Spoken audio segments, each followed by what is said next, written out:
ដំណឹងជ្រើសរើសកម្មករកម្មការិនីក្រុមហ៊ុនយើងខ្ញុំកំពុងប្រកាសជ្រើសរើសកម្មករកម្មការិនីផ្នែកដេរជាច្រើន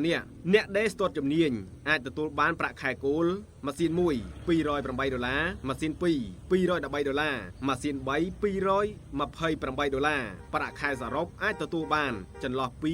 $300ដល់$500ក្នុងមួយខែតម្រូវឲ្យមានអាយុចាប់ពី18ឆ្នាំឡើងទៅមានអត្តសញ្ញាណប័ណ្ណសម្បត្តិបញ្ជាក់កំណើតសៀវភៅគ្រួសារលិខិតបញ្ជាក់ទីលំនៅប្រសិនបើមានរូបថត 4x6 5 សន្លឹកប្រាក់ឈ្នួលនិងប្រាក់បន្ថែមផ្សេងរួមមានប្រាក់ឈ្នួលគោលពេញសិទ្ធ$208ប្រាក់បាយថ្ងៃត្រង់$2000រៀលប្រាក់រង្វាន់ការងារទៀងទាត់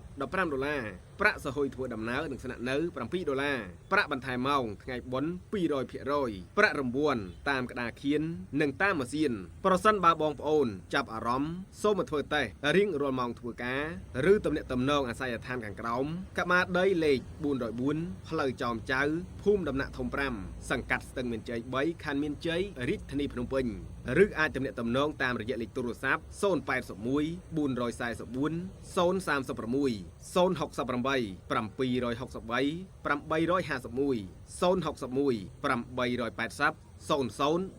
088 473 51 24សាកសួរបានក្នុងម៉ោងធ្វើការសូមคลิกស្វែងតរបស់បងប្អូនដែលកំពុងស្វែងរកការងារធ្វើបានទទួលដំណឹងនេះផង